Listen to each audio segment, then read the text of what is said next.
Hello, everybody. Welcome to another episode of Money Matters with your host, Hung Lu. I am with Cash Property, and today we're going to be talking about a really interesting topic on a couple of projects that I'm working on and how they compare to some other projects.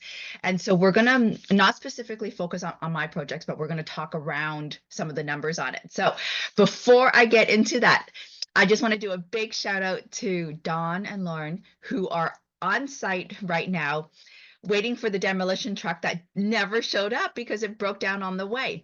So they are at our infill in Edmonton, and we're getting ready to demolish this beautiful single family home. And we're going to be putting a 4x4, so like an eightplex, on this property. So thank you, Dawn. Thank you, Lauren, for being there. I hope you guys enjoyed your meal at McDee's.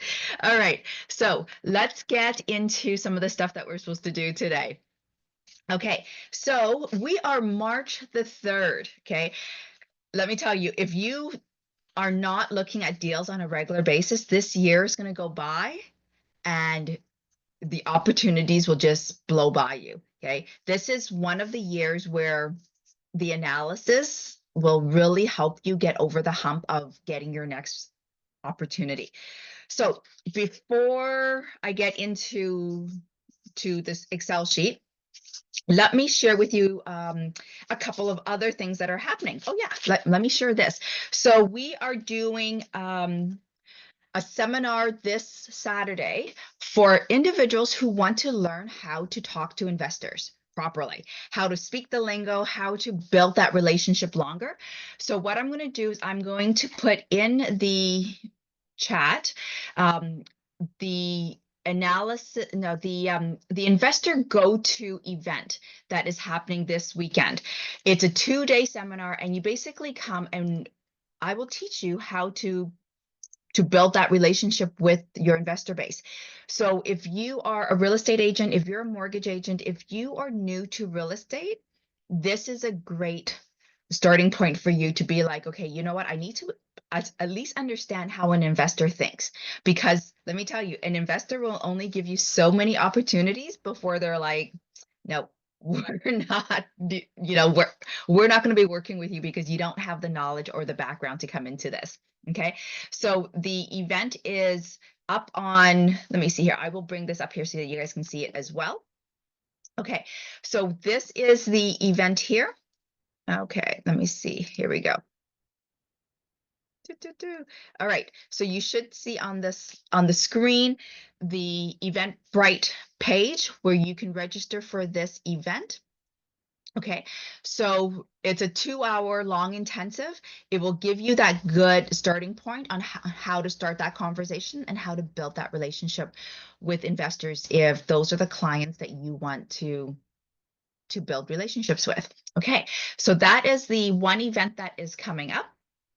The next event, which is a super awesome one as well, this one is an event that I am hosting with SunCap Investments. And we are going to be talking about some of our island opportunities. So I'm not talking about like the Caribbean or anything like that. I'm talking about Vancouver Island. We've got 2 projects happening on the island, and it's more for educational purposes on what we're doing, why we're doing it. And then, if you're interested, reach out to us to get a little bit more information on the opportunities.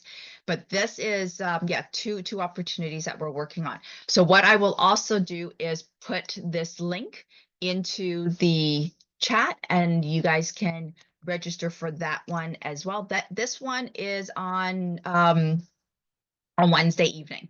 Okay, so those are the 2. And then, yeah, so, okay, so this topic that we're talking about today, really, it is my opinion on what I'm doing with my projects and why there's certain projects that I will partner up on and why certain projects I'm super interested in doing. It might not be right for you. Okay, so just double check all the information. Make sure that the opportunities are right for you in terms of time, the capital investment, the team that you're going to be partnering with, the location, all of that stuff. So it's part of the regular due diligence. Okay, so Yeah, because I'm really hoping that 2025 will be the best year for you when it comes to real estate. Okay, so, you know, so that we can all make smart choices with our money. All right, so let's get into the topic for today, which is, and I'm going to try and phrase this in a way that makes sense for everybody. Okay, so there are opportunities where you could put money in and it's for a short term, like maybe 2 years, 3 years at the most. And then at the end of that time, that opportunity is sold, and then you get all your capital back, and then that's the end of it. Like you take your capital, you go somewhere else, and you find another opportunity. Okay, so that's the one type of opportunity that's out there. The other opportunity is the one where you put in your money and the opportunity is for several years, and you might get your capital back in, let's say, 2, 3 years time frame, maybe 5 years, depending on the opportunity. But once you get your capital back, you still have equity in the opportunity. You still have shares in the opportunity. And so once you get all your capital back, then at that point, any of the profits you make is is infinite return. Okay, so I'm just going to write that down so that I remember to mention that in a little bit as well. Okay, so that's the second type of opportunity where you put in the money and then you get your capital back, and then you still have some involvement in the project, so you're still making cash flow, appreciation, mortgage pay down, some sort of equity in profit in some way. Okay, so those are the two. The duration's different, the type of opportunity is different, the location could be also very different. Okay, so the reason why this one is coming up is because, I'm working on two major projects on the island, and these ones is where you put in the money and then you stay in the project long term, even after you get the capital back. And I do a lot of these types of projects because I'm under the belief that I want infinite return. Once I get all my capital back, it's infinite. Like I have no money in the game. I'm still making cash flow, still making some sort of profit. And then I take that capital that I just got back and I go put it into another project. Okay. So then it's working again, right? So while this new capital is on project B, I still have project A still making money, right? And then in a few years' time, this project B comes back to me with the capital, comes back to me, and I put it into a project C. And so then now I've got project B and project A still working in the background. Okay. So for me, that concept of infinite return really makes sense to me. Okay. So now what I've been facing though is in the last couple of months, a couple of people have come to me and say, "Hey, Hung, you know what? I've got these great opportunities and you'll get your capital back in a year, 2 years at the most, but then that's it."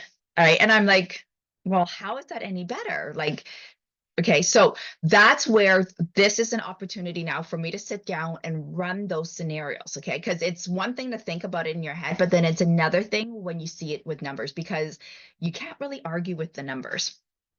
Okay. So let's do that. Okay. So let me bring up the Excel sheet. Okay.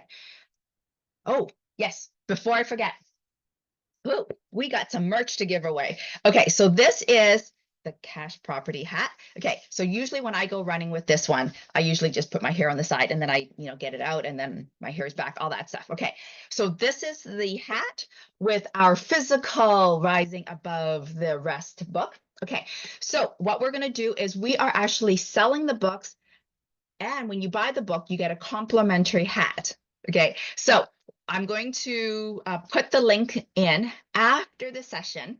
Okay, because I'm hoping that you guys will stay on and actually listen to the analysis and then put in the order for the physical book. Okay, and what we're doing is we're just setting a flat rate for the delivery on the book. Okay, so the book is $29.99. So the hat is complimentary, and part of the pricing is included with the book for the shipping. Okay, so the shipping is basically free. So it's going to cost you $29.99 for the book, no tax. You get a hat and you get free shipping on top of that. Okay, so let me get back to the analysis here. Okay, so this is the Excel sheet, and I've lost my Excel sheet. All right, let me see here. Here we go. Okay, so what I've done is I've created this new spreadsheet because up until this point, I've always just been under the impression that infinite return is way better, right? As long as the deal itself, the location, the team, all of the other information is close to identical. Okay. Now, the thing is, usually where the biggest difference is we've got this short set period, like maybe 2, 3 years at the most, or this long set period, which is usually 7 to 10 years, with the potential to even be longer than that. Okay. So usually when on these longer projects, we'll run the performance based on, like, say, a 10-year period, and then we'll go under the assumption that we're going to sell the property, and then that's it. But at least we're getting that infinite return for a set period of time. Okay. So usually for those, the return on your investment, the ROI is usually a little bit lower. So I'm going to run the scenario first with just a short option where you just put in your money. 2 to 3 years later, depending on the opportunity, you get all your capital back, and then that's the end of it for that opportunity. You got to go and deploy your money elsewhere. Okay, so let me make this a little bit bigger. Okay, so here we go. Okay, so because this was something that I just generated, there's formulas in here, but then there's not formulas in here. Okay, so let's just run the scenario here that we're going to be putting in 100,000. The project is a 2-year project. So usually, like, say, a land development or a flip or repositioned, and we know that we're going to have a significant lift on the property. Okay, so let's just say this. So yeah, so the duration here, we're running it with an example of 2 years. And then what we're saying is the ROI is 28%. I'm just picking a number out of thin air saying, okay, 28%. That's very, very high. Okay. If you can find an opportunity at 28%, it's definitely worth looking at and doing your due diligence on it, making sure that it's the right opportunity. Okay. So let's run through this. So this is year 1 and 2. We put our capital in. And in year 1, we're going to make 28%. And in year 2, we're going to make 28%. So whether or not you get the cash at like 28,000 at the end of the first year, and then you go do something with it, or you get everything at the end of the second year. Okay. In this case, I'm saying, okay, you know what? Let's just leave everything in for the first year, and then you don't get anything until the second year, until the project is finished. Okay. And this usually makes sense because the partners need the cash, the equity, to execute on the project. They're not going to be able to pay you out after 1 year unless it's like some sort of a pref or something like that, maybe 5 or 6% or something like that. Okay, so after the second year, so at the end of the second year, beginning of the third year, you're going to get your 100,000 back, and you're going to deploy it into another project. Okay, so that's where this another project comes in, and then you have another project, another project, another project. So in the course of a 10-year period, you could potentially do up to 5 projects, right? So you're going to put your money in, get it back out, go find another project, and keep cycling that. Okay, so what I calculated is that in the first project, you're going to have a profit of $56,000, which is fantastic. And then so you're going to get a total of your 100,000 back plus the 56,000, so a total of 156,000. So your ROI for that 2 years is 56% divided by 2 is 28%. Okay, so the reason why you want to divide that is so that you can get an annual number on your ROI, so that you can compare opportunities to another opportunity based on an annual ROI. If you don't do the annual, then you're basically comparing ROI. But then my project, let's say, could be 3 years, and then another project could be, say, 5 years, and you're looking at the ROI based on 3 and 5 years. It's not comparing apples to apples. So you want to break that down by year. Okay. So then what we're saying here is that in the second project, we're going to put in the 100,000 into the next project, make about 28% again. And then in the end of 4th year, beginning of 5th year, we're going to get that cash back and deploy it again. Okay. So what we're doing is we're just carrying this through all the way till the end of the 10th year. And the reason why I'm analyzing this to the 10-year is because when we go to the second scenario, it's going to be over a 10-year period that we're going to look at it. So I want to be able to compare apples to apples. Okay, so let's just say at the end of the 10 years, we've made, we've got 156,000 back from every single project, and then we go and deploy that. So at the end of the 10-year period, this is how much money I would have actually gotten back. Okay, so I would get 56 every single 2 years, plus my 100, plus the 56 from that last project. So in total, I would get $380,000. Okay, so the total ROI on this, which is just my 380 minus my original capital in divided by my capital. Okay, so how much money did I make in total, which is the 280 divided by the 100,000. Okay, so that's 280,000, divide that by 10 years, 28%. Okay, so all of that sort of makes sense. So this is also assuming that the 28,000 that you got every single year, or at the end of the time frame of the investment period here, that you did not deploy that into another investment. Okay, because then yeah, then the calculation would just keep growing and growing and growing. Okay, so I'm just assuming that you pull out this 50,000 and it's living money. Okay, so 28%, so that's pretty good.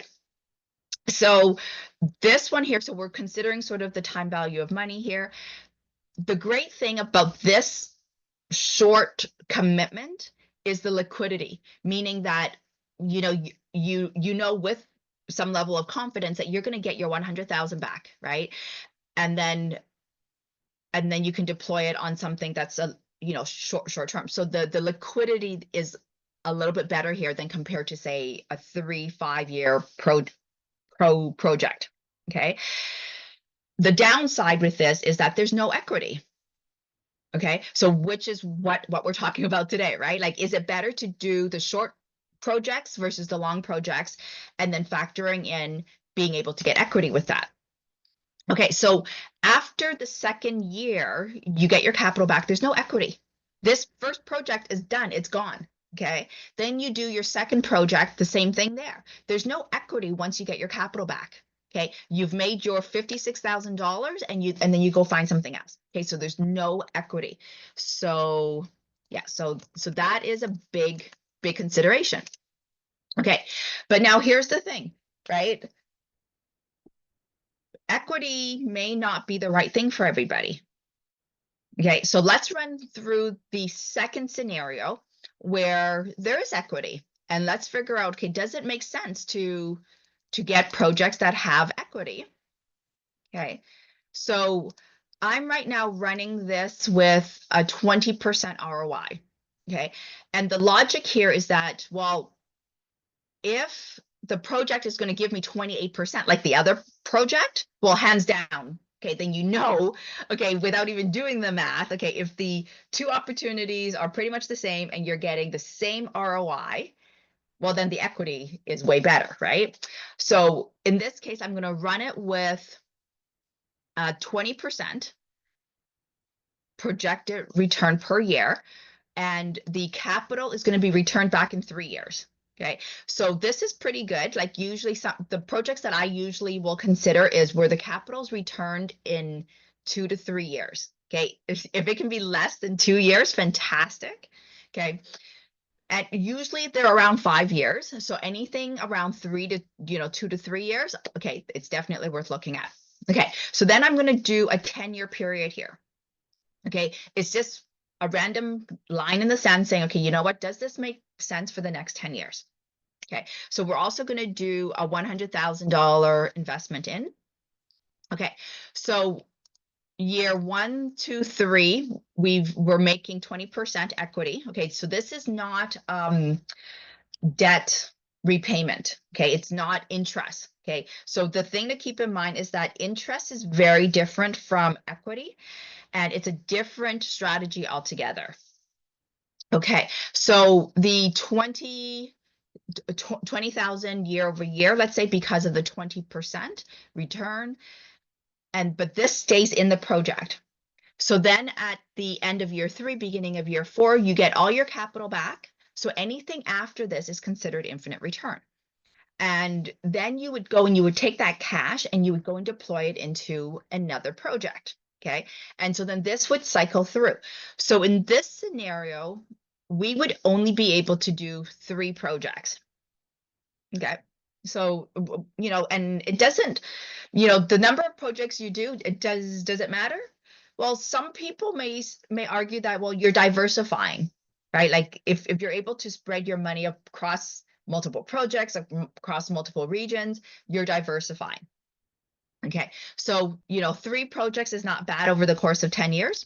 Okay, so let's just say now in your first project, you've got your cash back, but you still have equity. So that means every single year after your capital's already been returned, you're still going to see cash flow, appreciation, and mortgage pay down. Okay, and as you guys know, that's my camping rule, right? Cash flow, appreciation, and mortgage pay down to go camping. And so every single year for the next 6 years or 7 years, you're going to see some sort of profit from this opportunity. And then in your opportunity B, you're also going to continue to get some sort of return, infinite return from your second property. Okay. And the same thing with your third property. Okay.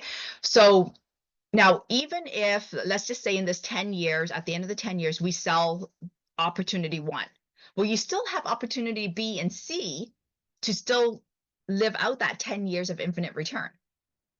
Okay, so this infinite return concept will actually carry itself pretty much until you stop investing in these types of opportunities. Okay, so the calculation here is the same. So at the end of the 10 years, I would have made 200,000 from the first project, and then 140 from the second, and 80 from the third project. And so the total amount of money I would get, let's just say if I was to exit all 3 projects, is the sum of the 200,000 plus the 140 plus the 180, which is me making 80,000 from the third project plus getting my capital back. Okay. So that is $520,000 over the course of 10 years. So as you can see, this is a 42% return. Okay. Compared to the 28 that you would get from the other scenario where you don't have equity. Okay. Now, a lot of this is coming from the equity side, because if we had no equity, well, then this long project, this long period of time would only be 20%. Right. So the thing to keep in mind with all of these, with both of these scenarios, is that they're just projected. Okay. So you can't guarantee the 28%. You can't guarantee the 20%. So it's all projected, based on our best knowledge and our guesses of where the market is. So take that with a grain of salt. This is also based on you assuming that you can find another project which has the same sort of conditions that have the infinite return. Okay. So, and you're going to be able to find this every 3 years or so. How likely is that to happen? Very likely. Okay, there's always opportunities, and especially if you're partnering up with GPs, or you're partnering up with the working partners, and they've got this first opportunity up and running, you can bet that they're going to be looking for their next opportunity as quickly as possible. That makes sense.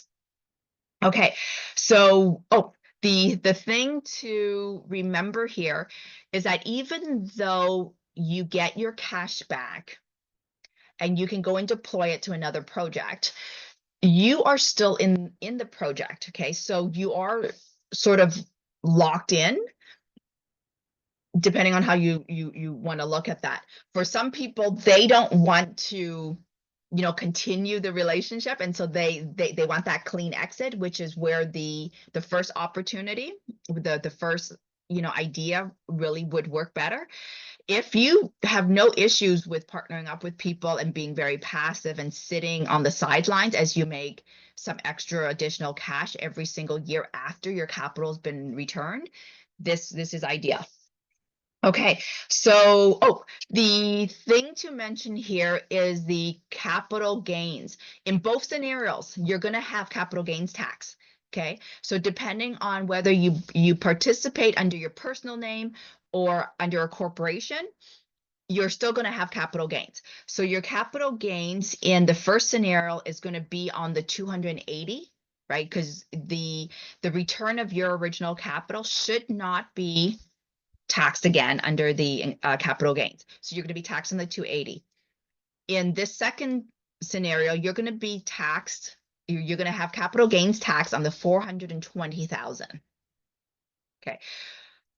Now you might be like, Hung, that's a total bummer. Okay, well, you know what? I'd rather be taxed on 420,000 and make way more money than have 280,000 and be taxed, in proportion to that. Okay. So now I'm just going to run the scenario here saying, okay, well, what if after we get our capital back, because usually after you get your capital back, the mortgage would go right back up to the top. So your cash flow would decrease a little bit more. There would be appreciation, over the next few years, but you don't see that right away. The mortgage pay down as well would be happening every single year, but you don't see that until when you go to refinance again or until you sell. Okay, so let's just say that after the third year, when you get your capital back, you don't see this 20%. Let's just say you see 10,000. Okay, and I'm going to copy this down all the way through. Okay, so even if I change the return from 20,000 and then my capital's back to me already. I'm gone to do the second project. So now I've got only 10,000 in there. 10,000 coming to me. So on this particular property, the return isn't that great. Okay, it's 13%. Okay, it's okay, but not very good. Okay, like I want it to be north of 15, 18 ideally. So yeah, so on 13%, not that great. But look at this, if everything else was left the same, I would still be making 35% ROI. Okay, that in itself is a good reason to say, hey, you know what, even if my returns on that first property isn't that great, it's at 10, I'm only making 10,000 in equity, it's still okay. Okay, so now let's just say we carry that through to the other projects as well. So let's just see what happens here. So, okay, so now on the second project, I'm also going to get all my capital back in the end of third year, beginning of fourth year. And instead of seeing the 20,000 in equity over every year, I'm only going to see 10,000. Even by doing that, we are still at an ROI of 31%. Okay, so that's not bad, right? It's still a little bit better than this 28%. Okay, so now I'm going to move that as well over here, and I'm going to make that 10. Okay, so what if I adjust all the projects and I say, okay, I'm only going to get the 10,000 return per year. So the ROI at that point would be around 10% year over year, but it's actually infinite return because I have no money left in. Okay, that 100,000's come back to me 3 times now already. Okay, so now so now this tells me that even in this scenario, I'm 2% higher than the other one. Okay, so now in this scenario here, you really do need to look at, okay, are you okay with locking in your money? Okay, so for me, I'm in real estate long term. So for me, I want stability. I want long-term opportunities. So for me, it makes sense to do this. Okay, so I hope that makes sense. Okay, so if you want to get a hat and a book, okay, I'm going to put the link into the chat, and I hope you do buy it. There's do buy it. This book has 12 collaborators talking about different real estate thought process and ideas. So definitely worth it. And then you get to sport this cool cash property hat, doing whatever. Okay, so that is it. Oh, and the 2 events, please. I would love to see everybody at the Go-To Investor webinar, or even on the island presentation. Please come and join and learn and share your ideas. That would be great to see everybody. Okay, thank you everybody for tuning in for another episode of Money Matters. Have a great week, everybody.